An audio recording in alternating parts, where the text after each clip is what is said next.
Hello humans, it's your host Kory, and before we get into this week's episode, I just wanted to take a moment to thank my patrons so much.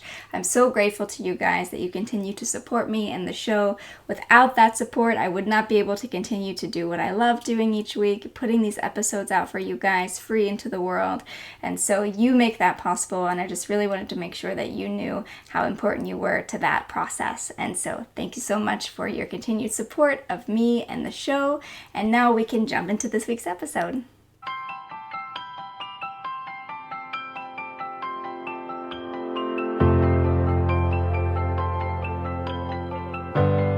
Welcome to A Well Cared For Human, the podcast that tries to convince you that you are 100% normal and an even better than okay example of the human species, despite the fact that sometimes we feel like the craziest, most incapable, or worthless creatures on the face of this planet. I'm Kory, an author, a creative, and the host of the show. Whatever you're bringing to the table today, I hope this episode proves to be a dose of inspiration for you on your quest to become a well-cared-for human. You can find the episode show notes, your free wellness blueprint, and more at awellcaredforhuman.com. And as always, thank you for listening. Hello humans, it's your host Kory, and today we're going to talk about living for ourselves. Now, this has been a real challenge for me to learn what that even means, how to live for myself.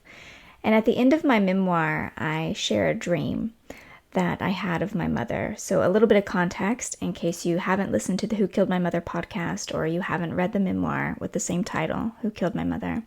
I want to tell you about this dream that I shared at the end. And so about 9 months after my mother died, I had this really incredible dream of her. And when I saw her in this dream, she said something to me.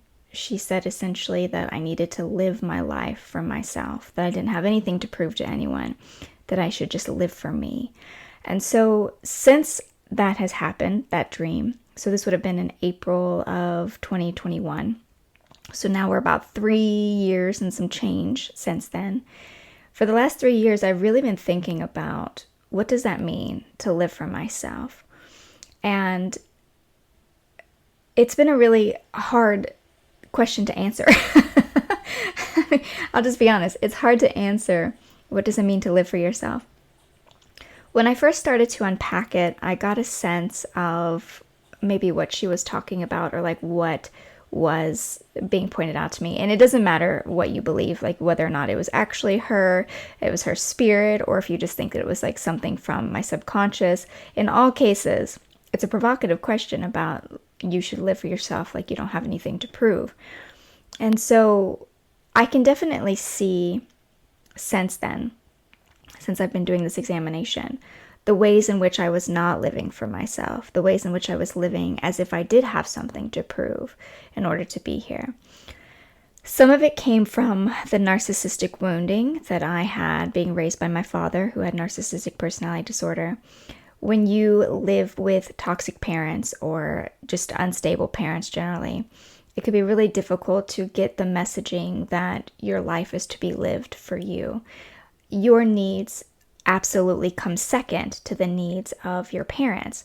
So in the case of my father, I was always supposed to defer to him. I was always supposed to make sure that whatever I was doing was making him look good, making him happy. If I was relaxing, I have so many memories of when I was like lying around or I was just like trying to take a moment. Like maybe I was doing a lot of homework or something and I just for 5 seconds, and this is before smartphones, by the way, I'm that old. It was before smartphones. So I'm just laying on the couch and not even on my phone because they don't exist like that yet. And he would always put me to work. And so this idea that I could just take 5 minutes for myself was not allowed. The only time it was allowed is if I had a book, which is probably one of the reasons why I became such a bookworm. Because I was like, if I just want 5 minutes of peace and quiet, I have to open this book or he's going to make me do something. And so it wasn't just that, but it was also, I share in the book I'm wrapping up now, I'm currently writing a self-help book, A Well Cared For Human, based on a lot of the topics that we talk about with this show. And in A Well Cared For Human, I shared the story about how one time I went shopping with him. He was running errands for the day. And when we were shopping, I kept trying to tell him that I needed to go to the bathroom, and he wouldn't let me go. He made me stay with him in the store. And I don't remember exactly what store it was. You could just imagine like a Home Depot or a Sam's Club or something. And I saw the bathroom and wanted to go, but he kept me with him, even though I was trying to express this need.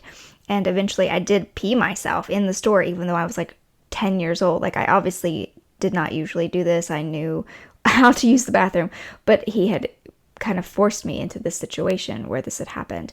And so situations like this is just one example of if you had a narcissistic or a toxic parent, your literal physical needs could have been restrained. So it would be difficult for you to say, like, I need to do this for me, because that is essentially the basis of to live for yourself. Means you have to be able to identify that you have needs and then actually have permission to enact on them or to enact on things that you want.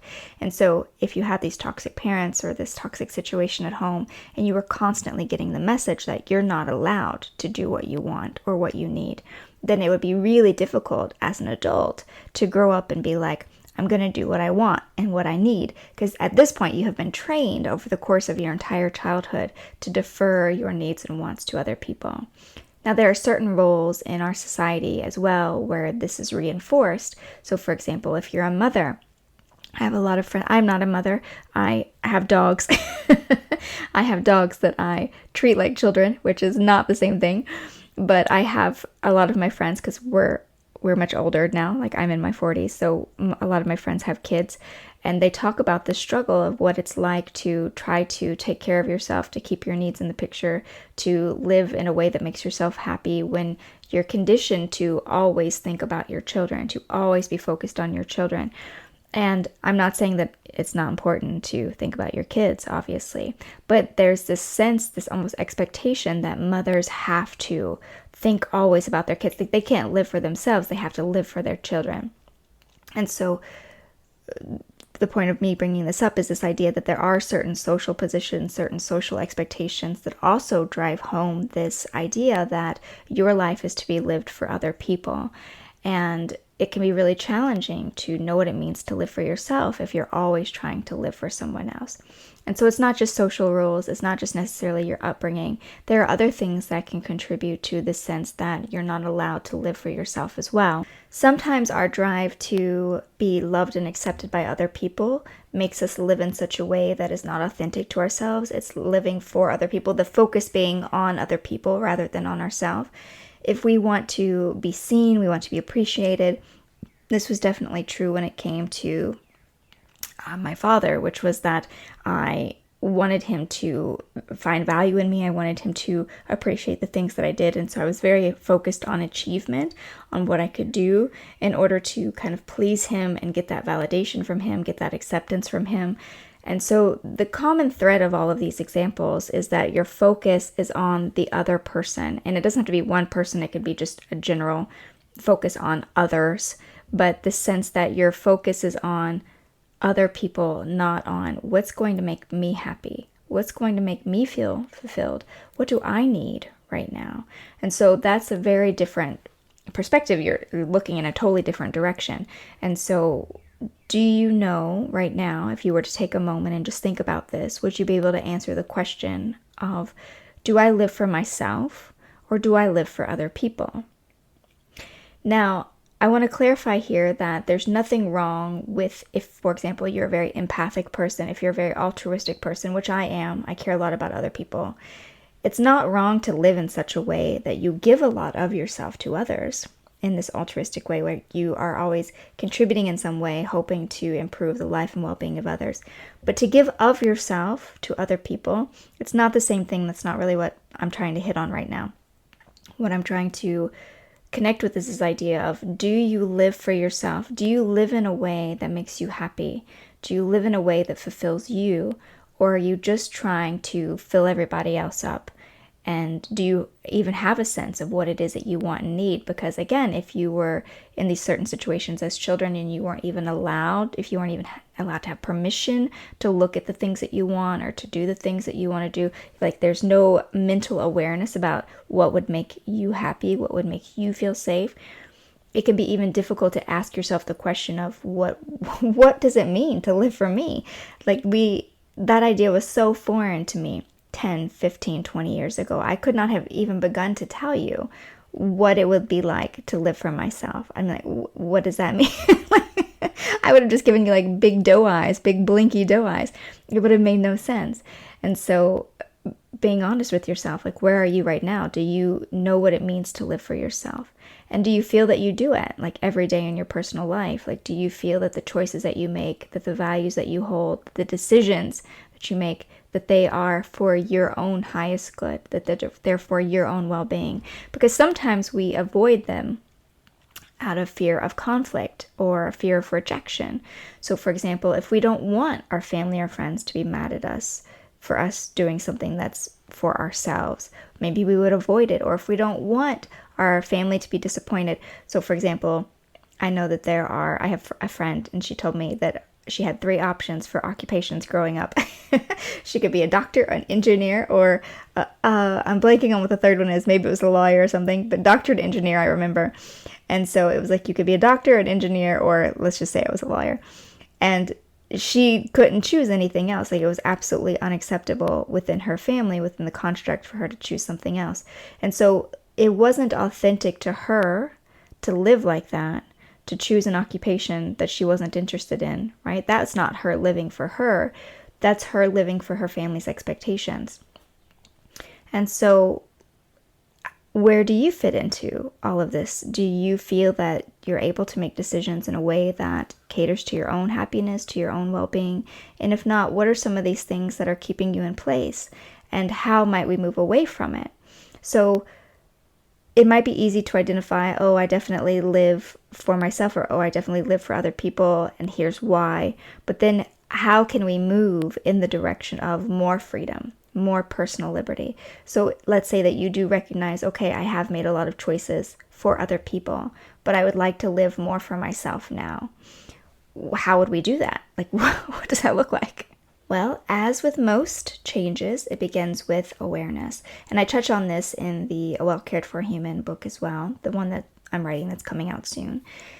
It looks at this idea that anything you want to make different in your life, anything that you want to shift, you have to at least be aware of the problem. We can't fix things that we're not aware of. Like you can't fix a problem you don't see. And so awareness is crucial in this situation of what it means to live for you, as in with many other health and wellness situations. Like you have to become aware of the problem first. So first, becoming aware that I'm not living for myself, I'm living for other people. And that will require a bit of self-reflection, answering the question that I asked of like, do you feel that you're focused more on the happiness and well-being of others, or do you feel like you're making decisions that are unique to you? And sometimes they are mixed. I don't want to suggest that it's just you're doing you or you're doing this for other people. I don't want to just suggest that. You can absolutely be concerned and worried about the well-being of the people you care about and you love about, but you can also still be making decisions for your own happiness at the same time. Like they don't have to be it doesn't have to be an impossible choice. You can have both. In case you didn't know, you can have both. And so what does that look like apart from the self-awareness? But you need to get clear on that first, that this is an issue. After you get clear that this is an issue, it might help to look at some of the factors that are currently holding you in place. Because if you're scared of your family's disapproval, or you're scared of X, Y, and Z, then that's what's keeping you in place. And so you're going to continue to make those kind of choices in which you put yourself second, unless you address that issue first. And so maybe it's going to have to be having a conversation with your parents, or maybe it's going to be switching careers and just not telling them. I don't know how you want to handle that. Just move to a different country and just don't mention what you do now. Just be like, oh, yeah, I'm still a doctor. But maybe you're not, Maybe you're DJing on the weekends. I don't know, whatever brings you joy. And so these things are only you will know, right? Only you will know where you are and what you're working with. So awareness certainly is important. setting boundaries. That might be, again, having the conversation with the parents or having a conversation with others about, I can't live like this anymore. I need to do more things that are fulfilling for me. But also having the boundaries against yourself internally. So inside, you might get a lot of fear or panic when you try to start living for yourself. That's definitely what I experienced, which is when I started trying to make decisions that were more aligned for my own happiness. I had so much fear and panic that came up for me because I was like, oh my God, no, if I do this, and this is going to happen. Like my mind was just crazy with catastrophizing situations. Like, oh, if I do this just to make myself happy, absolutely this worst case scenario would happen. The examples that my brain would come up with were wild. It didn't make any sense. And that's kind of how I knew I was just panicking rather than actually in immediate danger. And so I was like, okay, look, I don't know what's going on here, but you need to calm down. And I understand where it was coming from. This is where the self-awareness comes in. I understood that it was because of the conditioning that I had from my father that anytime I tried to put myself first or did something that made me happy, there was a consequence. Like he would punish me from that. Maybe he would stop talking to me. Maybe he would withdraw his love and affection for some reason. Or maybe he would, there would be an actual physical punishment of some kind. And so I could understand why that part of me was so fearful of doing things for myself, because she had been trained to be scared of doing things for herself, to expect a consequence for doing things for herself, which is really sad when I think about it. But hopefully you do not have something like that keeping you in place. But if you do, it might just be that you need to figure out how you're going to work with the fear and the panic, that's just part of it. And it doesn't mean you're making the wrong decision. It just means that you're going to have this extra emotional level to work through because of maybe some things that happened to you in the past. Start thinking about what your passions are. So some of the, I would say, issues around why we don't live for ourselves is because, again, sometimes we just don't even know what that means. Like, what do I want? Like, can you clearly answer the question, what do you want? What do you want out of life? Because let me tell you, I could not. I couldn't for a long time. I wouldn't know how to say, oh, I want this, this, and this. It just was very vague to me. I mean, I knew I did want to be miserable, and I knew that I didn't want X, Y, and Z. It's much easier, I think, to know what we don't want. It's harder to be really clear on what we do want. And so living for yourself does require this shift, not only away from others to the focus on ourselves, but also away from what we're fearing is going to happen to what we actually want to happen. And so that mindset shift can be really challenging for a lot of us. So thinking about your passions, what wakes you up, what makes you excited to be alive, thinking about maybe what are you going to do that will make your life worth it? How are you going to live in such a way that at the end of the day, and when I say end of the day, I mean your end of your life. And again, none of us know when we're going to go, but whenever you get there, you're going to look back and be like, yes, I did exactly what I wanted. I did it for me. I have no regrets. I achieved what I wanted to achieve. Achievement's tricky. I don't want to use the word achievement because it makes it sound like you have to do something fancy with your life for your life to be worth it. I don't want to perpetuate that stereotype. It's not true. But imagine that you went to a theme park for a day.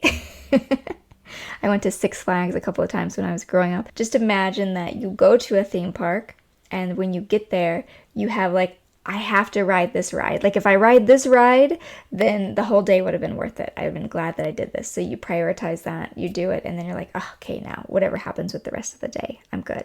So what is it? What is that one thing that you want to do, or 5 things, or 10 things that you want to do with your life here on this planet Earth? And how are you going to go about doing them? Because that's what it looks like to start living for yourself. Is these are my big to-dos. Some people actually have bucket lists, right? They have a list of all the things they want to do before they die, before they kick the bucket. And so what is your list? And how are you going to go about fulfilling that list and making sure that you're doing enough for yourself so that you feel loved and that you feel fulfilled, like you did the things that you wanted to with your time on this planet? I will always encourage you to look at your relationships. So are you in relationships with people that reinforce your freedom, your individuality, your happiness?